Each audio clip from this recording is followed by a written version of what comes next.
महाभारत को पांचवा वेद कहा गया है। ये भारत की गाथा है। इस ग्रंथ में तत्कालीन भारत का समग्र इतिहास वर्णित है। अपने आदर्श पात्रों के सहारे ये हमारे देश के जनजीवन को प्रभावित करता रहा।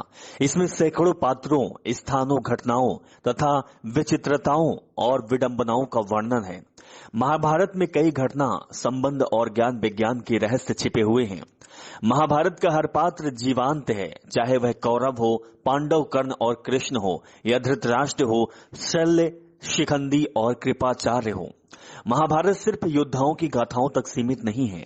महाभारत से जुड़े शाप, वचन और आशीर्वाद में से रहस्य छिपे हैं। मोहनजोदड़ो में कुछ ऐसे कंकाल मिले थे जिसमें रेडिएशन का असर था। महाभारत में सौप्तिक पर्व के अध्याय 13 से 15 तक ब्रह्मशास्त्र के परिणाम दिए गए हैं। हिंदू इतिहास के जानकारों के मुताबिक 3 नवंबर 556 ईसा पूर्व छोड़ा हुआ ब्रह्मास्त्र परमाणु बम ही था। कहते हैं कि महाभारत युद्ध में 18 संख्या का बहुत महत्व है। महाभारत की पुस्तक में 18 अध्याय है। कृष्ण ने कुल 18 दिन तक अर्जुन को ज्ञान दिया। गीता में भी 18 अध्याय हैं। 18 दिन तक ही युद्ध चला। कौरवों और पांडवों की सेना भी कुल 18 अक्षौहिणी सेना थी, जिनमें कौरव की और पांडवों की 7 अक्षौहिणी सेना थी। इस युद्ध के प्रमुख सूत्रधार भी 18 थे। इस युद्ध में कुल 18 योद्धा ही जीवित बचे थे। सवाल ये उठता है कि कुछ 18 की संख्या में ऐसा क्यों होता गया। तो आपको बताते हैं सबसे पहले कौरवों के रहस्य के बारे में। कौरवों को कौन नहीं जानता। धृतराष्ट्र और गांधारी के 99 पुत्र और इस पुत्री थी जिन्हें कौरव कहा जाता था। कुरुवंश के होने के कारण ये कौरव कहलाएं। सभी कौरवों में दुर्योधन सबसे बड़ा था। गांधारी जब गर्भवती थी तब धृतराष्ट्र ने एक दासी के साथ सहवास किया था, जिसके चलते युधिष्ठिर नामक पुत्र का जन्म हुआ। इस कौरवों में वो 100 हो गए। गांधारी ने देवव्यास से पुत्रवती होने का वरदान प्राप्त कर लिया। गर्भधारण के पश्चात भी 2 वर्ष व्यतीत हो गए, किंतु गांधारी को कोई भी संतान उत्पत्ति नहीं हुई। इस पर क्रोधवंश गांधारी ने अपने पेट पर जोर से मुक्के का प्रहार किया, जिससे उसकी गर्भ गिर गया। वेदव्यास ने इस घटना को तत्काल ही जान लिया। वे गांधारी के पास आकर बोले, गांधारी, तूने बहुत गलत किया। मेरा दिया हुआ वर कभी मिथ्या नहीं जाता। अब तुम शीघ्र ही 100 कुंड तैयार कर कौरवाओं और उनके धृत्य यानी कि घी भरवा दो। वेदव्यास ने गांधारी के गर्भ से निकलते हुए मांस पिंड पर अभिमंत्रित जल छिड़का, जिससे उस पिंड के अंगूठे से पूर्वे के बराबर 100 टुकड़े हो गए। वेदव्यास ने उन टुकड़ों को गांधारी को बनवाए हुए 100 कुंडों में रखवा दिया और उन कुंडों को 2 वर्ष पश्चात खोलने का आदेश देकर अपने आश्रम चले गए। 2 वर्ष बाद सबसे पहले कुंड से दुर्योधन की उत्पत्ति हुई।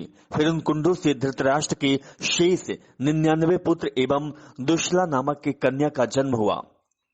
बर्बरीक महान पांडव भीम के पुत्र घटोत्कच और नाग कन्या अहिलवती के पुत्र थे। कहीं कहीं पर मुरदैत्य की पुत्री कामकंटकटा ने उधर से ही उनके जन्म होने की बात कही है। महाभारत का युद्ध जब तय हो गया तो बर्बरीक ने भी युद्ध सम्मानित होने की इच्छा व्यक्त की और मां को हारे हुए पक्ष का साथ देने का वचन दिया। बर्बरीक अपने नीले रंग के घोड़े पर सवार होकर 3 बाण और धनुष के साथ कुरुक्षेत्र की रणभूमि की ओर अग्रसर हुए। बर्बरीक के लिए 3 बाण ही काफी थे, जिसके बल पर वे कौरव और पांडवों की पूरी सेना को समाप्त कर सकते थे। ये जानकर भगवान कृष्ण ने ब्राह्मण के वेश में उनके सामने उपस्थित होकर उनसे दान में छल पूर्वक उनका शीश मांग लिया। बर्बरीक ने कृष्ण की प्रार्थना की। वे अंत तक युद्ध देखना चाहते थे। तब कृष्ण ने उनकी बात स्वीकार कर ली।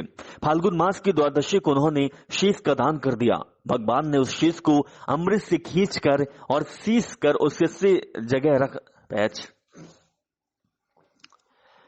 भगवान ने उस शीश को अमृत से सींचकर सबसे ऊंची जगह पर रख दिया ताकि वे महाभारत युद्ध देख सके। उनका सिर युद्ध भूमि के समीप ही एक पहाड़ी पर रख दिया गया, जहां से बर्बरीक संपूर्ण युद्ध का जायजा ले सकते हैं। और आज के समय में उन्हीं बर्बरीक को खाटू श्याम के नाम से जाना जाता है।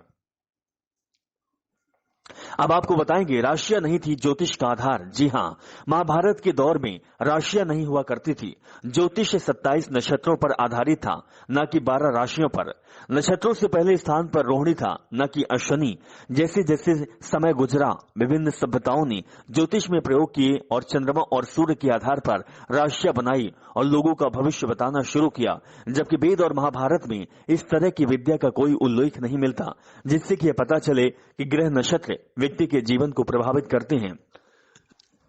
महाभारत के युद्ध में विदेशी भी शामिल हुए। इस आधार पर यह माना जाता है कि महाभारत प्रथम विश्व युद्ध हुआ था। ज्यादातर लोग ये जानते हैं कि महाभारत को वेद व्यास ने लिखा, लेकिन अधूरा सच है।